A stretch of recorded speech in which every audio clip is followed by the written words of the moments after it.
$500 billion cut from Medicare over the next 8 years. That number is not coming from a critic. It is written directly into Donald Trump's own budget bill. This week, 2.6 million seniors found out what that number actually means. Their Medicare drug plans gone. Insurance companies pulling out of entire markets. Millions more are about to see their monthly premiums go up. But here's the part almost nobody is saying out loud. Trump promised more than once that he would never touch Medicare. 3 numbers explain how that promise was broken. And the first one is already hitting mailboxes right now.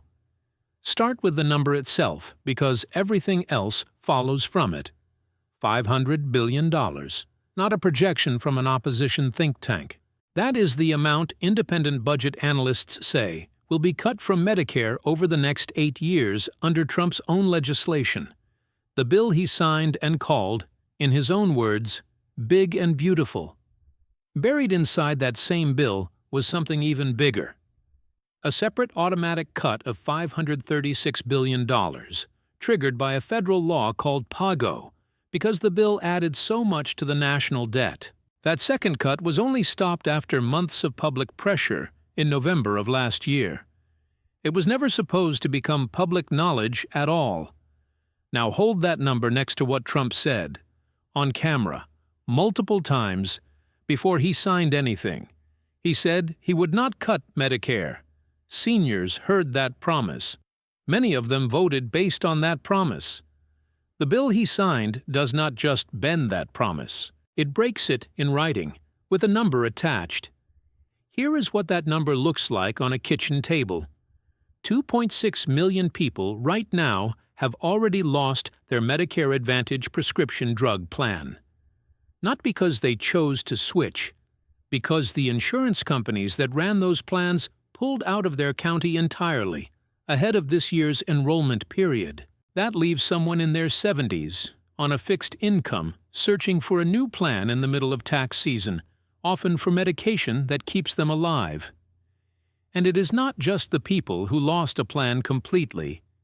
A separate program that kept monthly premiums artificially low is also being shut down.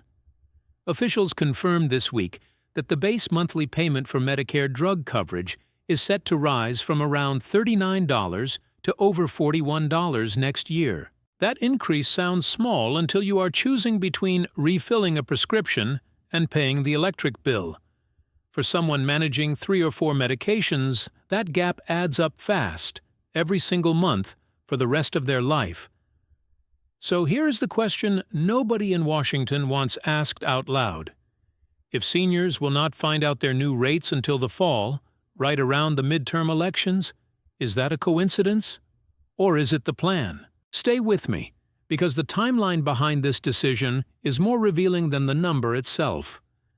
To understand how this happened, you have to go back to the summer of last year, when Trump and Republicans in Congress pushed through the bill they nicknamed the Big Beautiful Bill. On the surface, it was sold as tax relief. Underneath, it restructured how the federal government pays for health care for tens of millions of Americans. Independent budget analysts who reviewed the bill line by line found that it guts close to $1 trillion from Medicaid, and separately reduces Medicare funding by an estimated $500 billion across 8 years.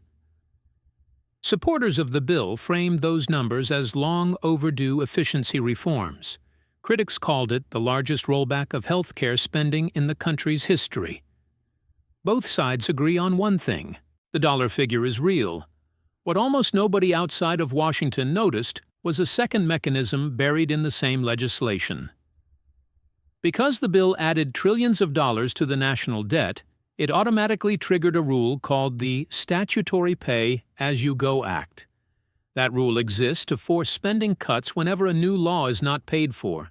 In this case, it would have imposed an additional $536 billion in automatic cuts to Medicare, spread across 9 years, starting almost immediately. For months, this second cut was not part of any headline. A single senator spent months trying to draw public attention to it, warning that seniors in his state were about to be blindsided by a cut that Congress itself had triggered by accident. Only after sustained pressure did lawmakers quietly add a provision on the last page of an unrelated funding bill to undo it. The $500 billion cut was stopped, but the original $500 billion reduction from the bigger bill was never touched. It is still moving forward on schedule right now. While that was unfolding in Washington, a second and more immediate story was developing inside the Medicare prescription drug system, known as Part D. Roughly 25 million Americans rely on Part D plans to afford their medication. For the past 2 years, a subsidy program helped keep those plans stable, reducing average premiums by around 40% in the first year and 27% in the second. This month, the Centers for Medicare and Medicaid Services confirmed that subsidy program will end after this year. The agency's official explanation is that insurance companies have had enough time to adjust and no longer need federal support to price their plans accurately. The numbers tell a more complicated story. A Trump administration official told reporters that roughly 1/4 of Medicare enrollees will see no change in their premium. Just under a third will see an increase of less than $10 a month. But nearly half, 45% of everyone enrolled, will see their monthly premium rise somewhere between $11 and $20. For a retiree living on a fixed Social Security check, an extra $15 or $20 a month is not a rounding error. It is a grocery bill. Here is the detail that made even some analysts pause. The new rates will not be announced until the fall, which places the news directly in the middle of the campaign season leading into the midterm elections. Whether or not that timing was intentional, the effect is the same. Seniors are being asked to wait months to learn how much more they will owe, while the political fight over who is responsible plays out on television in the meantime. The human impact of these decisions is already visible, and it did not wait for the fall announcement. Over 2.6 million Medicare Advantage beneficiaries have already lost their prescription drug plan this year, not because they chose a different one, but because their insurance provider withdrew coverage from their county entirely. When an insurer exits a market, every senior enrolled in that plan is forced to shop for a replacement during open enrollment, often with less choice and higher costs than before. For someone managing diabetes, heart disease, or a cancer treatment plan, switching providers mid-year can mean switching pharmacies, switching authorized medications, and in some cases, temporarily losing access to the exact drug that was working.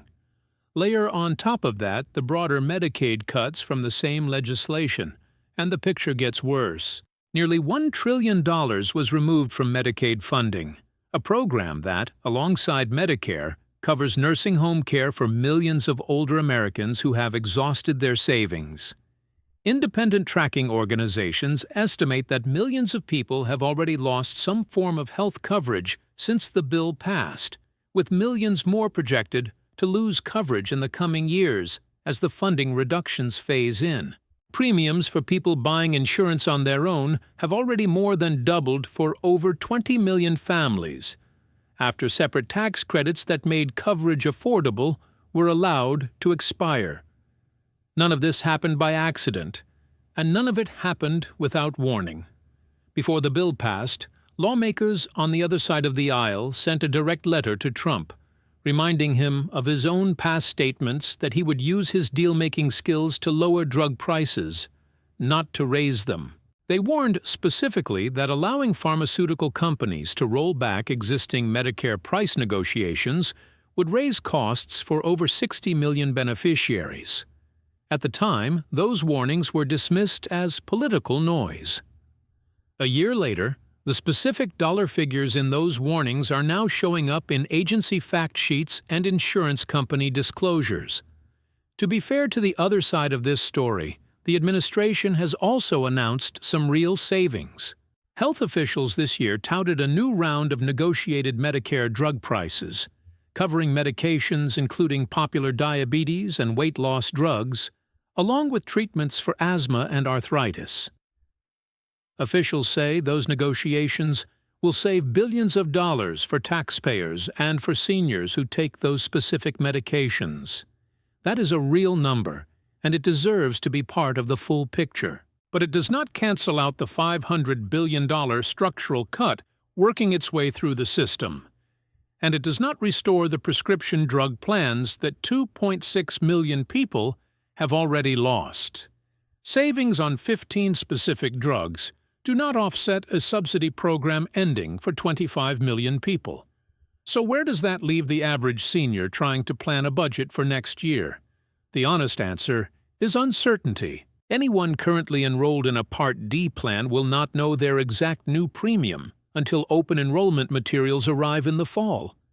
Anyone on a Medicare Advantage plan should check now, before enrollment closes, whether their current insurer is still offering coverage in their county at all. And anyone relying on Medicaid alongside Medicare, which includes many people in long-term care, should expect further tightening as the larger funding cuts continue to phase in over the next several years.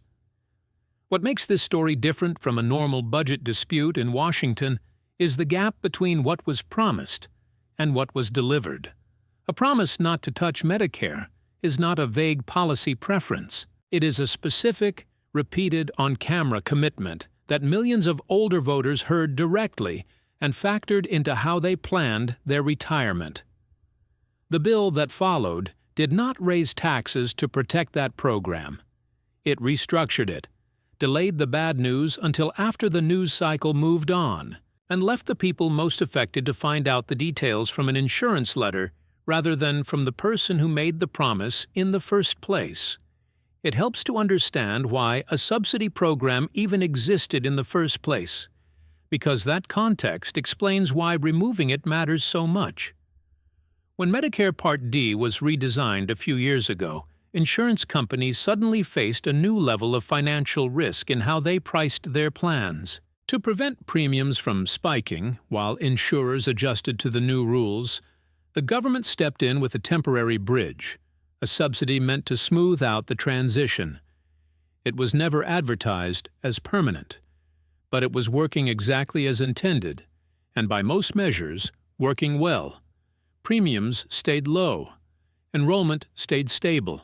The program that critics now call an unnecessary bailout is the same program that, according to the government's own data, cut average premiums by roughly 40% in its first year alone. Ending that bridge before the market has fully absorbed the underlying redesign is what turns a technical funding decision into a kitchen table problem. The administration argues that insurers have had 2 full years to prepare, and that is a reasonable position on paper. In practice, 2 years is not very long for an industry covering 25 million people across every state, with wildly different costs of care, different drug formularies, and different levels of local competition among insurers. In some counties, only 1 or 2 companies offer Part D coverage at all. When a subsidy disappears in a market with limited competition, there is no other insurer to undercut the price increase. The senior enrolled in that plan simply pays more, because there is nowhere else to go. This is also where the political timing becomes more than just an interesting coincidence. Open enrollment for Medicare typically begins in mid-October and runs through early December. That window falls just weeks before the midterm elections. Whoever designed the release schedule for these new premium numbers, whether intentionally or simply as a byproduct of bureaucratic timelines, has effectively pushed the moment of public reckoning to the exact point in the calendar when voters are already being flooded with competing claims from both political parties about who is protecting their benefits and who is cutting them. A senior who opens their enrollment packet in October and sees a $20 monthly increase is going to have a very different reaction than a senior who read about a $500 billion cut in a news article 18 months earlier. One is abstract. The other is a number on a bill sitting on their actual kitchen table. There is a reason this pattern keeps repeating across major health policy changes in Washington, regardless of which party is in power. Cuts that are structural and long-term tend to get announced early, described in technical language and buried in bills that are thousands of pages long. The consequences of those cuts tend to arrive later, quietly, through individual letters mailed to individual households, long after the news cycle has moved on to the next controversy. By the time the bill actually lands in someone's mailbox, the political conversation has often shifted so far away from the original vote that very few people connect the two events. A senior paying $20 more a month this winter may have no idea that the increase traces directly back to a subsidy program that was quietly defunded the previous summer. That disconnect is exactly why numbers like the ones in this story matter, even when they feel distant or abstract at first. $500 billion sounds like an accounting figure until you translate it into what it means for real coverage, real prescriptions, and real monthly budgets. 2.6 million lost plans sounds like a statistic until you consider that each one of those numbers represents a person who had to make a phone call, sit on hold, and start over with a new insurer in the middle of the year, often while managing a serious health condition at the same time. And a promise not to touch Medicare sounds like ordinary campaign language until you watch it get repeated on camera, multiple times, by the same person who later signed the bill that reduced the program's funding by $500 billion. None of this means every claim from every side of this debate is equally solid. The administration is correct that some real negotiated savings on specific high-cost drugs are happening, and those savings are real money back in some seniors' pockets. Critics on the other side are correct that the structural cuts to Medicare and Medicaid funding are also real, and that they were passed using a legislative process specifically designed to make voters wait as long as possible before feeling the impact. Both of those things can be true in the same story, because federal health policy rarely moves in one clean direction. What matters for anyone watching this video is not which political side wins the argument. It is knowing, specifically and in dollars, what has already changed, what is scheduled to change next, and when you personally are going to feel it. If you are one of the millions of seniors already navigating this, or if your premium notice already arrived with a number you were not expecting. Tell us in the comments what changed for you this year. And if this is the first time you are hearing the real numbers behind this decision, share this with someone on a fixed income who has not seen it yet. They deserve to know before the fall, not after.